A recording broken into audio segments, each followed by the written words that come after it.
गिरे हुए समय में परमेश्वर पर आशा रख के, कठिनाइयां आने पर घुटने पे आकर, दुख के आने पर घुटने के बल आकर, समस्या आने पर परमेश्वर की उपस्थिति में आकर रहना आज से ध्यान में रखिए।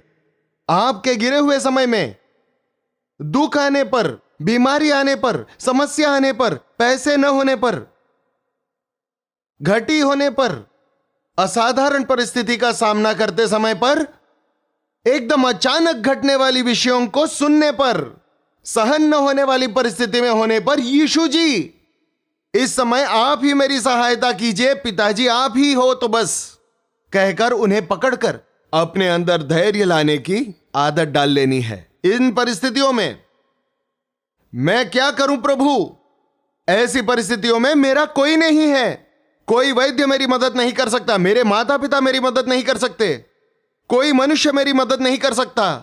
इन परिस्थितियों में केवल आप ही मेरी मदद कर सकते हो। मैं क्या कर सकता हूं मुझे बताइए? ऐसे पूछना सीख लीजिए। मेरे घर के सारे लोग उद्धार पाए।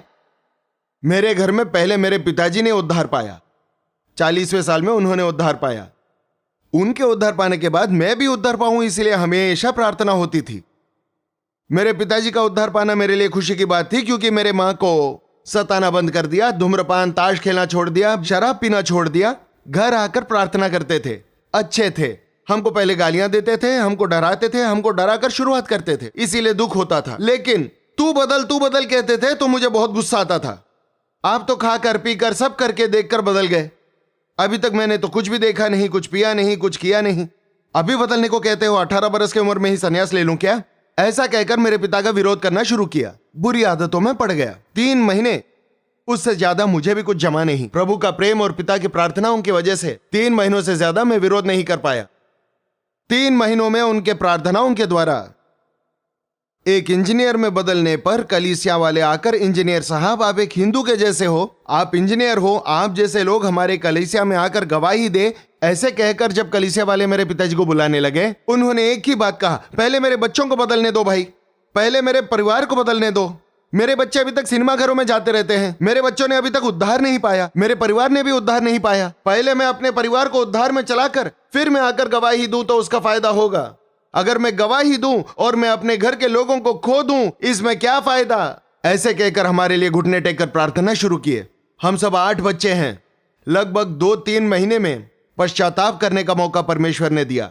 तेरे घर के बच्चों के लिए प्रार्थना कर, तू बदल गया करके खुश मत हो। तेरे बच्चों के लिए, तेरी पत्नी के लिए, तेरे पति के लिए, तेरे परिवारजनों के लिए तू परमेश्वर की उपस्थिति में पुकार। वे परमेश्वर में कभी नहीं बदलेंगे। ये बातें सब सिर्फ कुछ लोगों के लिए है।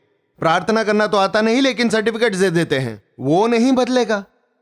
कौन है वो बड़ा वाला? क्या वो बड़ा वाला कभी नहीं सुनेगा, वो तो बड़ा शैतान है। सब बदल जाएंगे लेकिन वो नहीं बदलेगा। मुझे भी वही डिग्री मिली पिताजी से। अरे क्या रे तू? इस संसार के सारे लोग बदल जाएंगे फिर भी तू नहीं बदलेगा? क्यों जी, बदला या नहीं?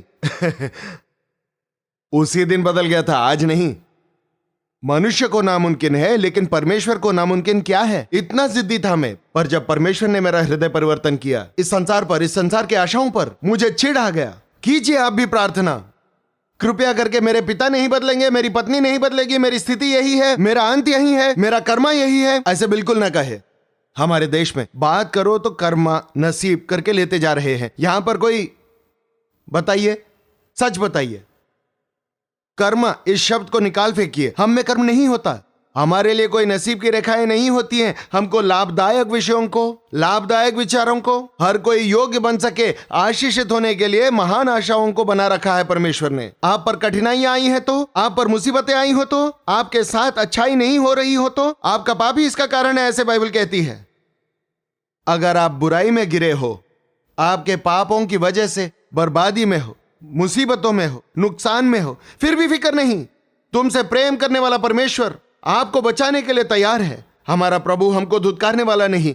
गिर गए हो शायद आप, पाप के वजह से आप गिर गए हो शायद, आपके पाप को बाहर जाहिर नहीं कर सकते इसीलिए गिर रहे हो शायद, आपके पापों के द्वारा आए हुए प्रतिफल को भुगतते कुटे हुए हो। एक ही रास्ता है, परमेश्वर पर भरोसा रख, यीशु की ओर देख। हे यीशु, मुझे देख, मैं क्या करूं इन परिस्थितियों में?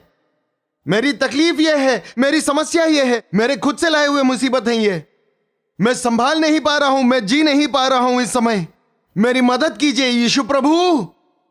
ऐसे अगर पूछो तो बस चीखने की जरूरत नहीं है, चिल्लाने की जरूरत नहीं है। परमेश्वर बिल्कुल बहरा नहीं है, जो कान होकर भी नहीं सुनता, आंखें होकर भी नहीं देखता, मुंह होकर भी नहीं बोलता, हाथ होकर भी मदद नहीं करता, पांव होकर भी कदम नहीं हिलाता, वो परमेश्वर नहीं है। मैं दूर से देखने वाला परमेश्वर हूं, नजदीक से देखने वाला परमेश्वर नहीं हूं। क्या कहने वाला प्रभु? आप यहां प्रार्थना करो तो वहां स्वर्ग में आपकी आवाज सुनाई देती है। हमारे फोन सभी व्यस्त रहते हैं, हमको मिलते नहीं। आप प्रार्थना की जरूरत बोलते समय कई लोग बोलते रहते हैं, आपका फोन नहीं लगता, आपका लाइन बिल्कुल नहीं मिलता, क्योंकि ज्यादा लोग फोन करेंगे तो टेलीफोन की लाइन जुड़ती नहीं। लेकिन स्वर्ग का लाइन कभी भी व्यस्त नहीं होता, वहां पर फोन कीजिए। क्यों जी? स्वर्ग का फोन नंबर आपको बताऊं क्या? यिर्मयाह 33 का 3 यिर्मयाह की पुस्तक 33वां अध्याय 3 वचन को पढ़िए। मुझसे प्रार्थना कर और मैं तेरी सुनकर बड़ी बड़ी और कठिन बातें बताऊंगा जिन्हें तू अभी नहीं समझता। पुकारिए परमेश्वर की उपस्थिति में। आज कई सारे बोधक विश्वासियों को प्रार्थना करना नहीं सिखा रहे हैं। कृपया करके घुटने टेक कर प्रार्थना करना सीखिए। आप हमको फोन करके बोलने पर हम आपके लिए प्रार्थना करें, इससे बेहतर आप घुटने टेक कर प्रभु मुझे मदद कर ऐसी प्रार्थना करें तो आपको तुरंत चंगाई मिलेगी, आपके समस्याओं को तुरंत हल मिलेगा। यह सीखिए।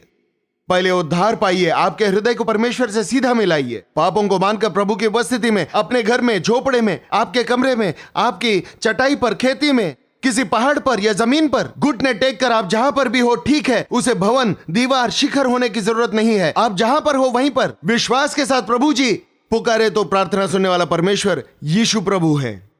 आपकी परेशानियों से बाहर निकलने का मार्ग को, बचाने वाले मार्ग को आपको दिखाएगा। आज के दिन क्यों तू बार बार गिरता रहता है? कौन सी बात वापस वापस आपको गिरा रही है? कई बार वापस वापस वापस वापस वापस वापस वही प्रकार का दुख या फिर तकलीफ या फिर कोई समस्या का आप सामना कर रहे हो, मुझे पता नहीं, लेकिन आज रात प्रभु आपको गिरे हुए में से आपको छुटकारा देने के लिए, अपने खोए हुए सबको आपको लौटाने के लिए प्रभु दिल से तैयार है। लेकिन इस समय में, गिरे हुए पलों में, उदासी के समय में, कुछ न समझने वाली परिस्थितियों में निराश मत होना, चिड़चिड़ मत होना, आत्महत्या करने की कोशिश मत करना, बदला लेने की कोशिश मत करना, भाग जाने की कोशिश मत करना। प्रभु यीशु मसीह पर विश्वास करके पुकारो, उनकी मर्जी को जान, मार्ग दिखाएगा, छुटकारा दिलाएगा, आपका खोया हुआ सभी दोबारा आपको लौटाएगा।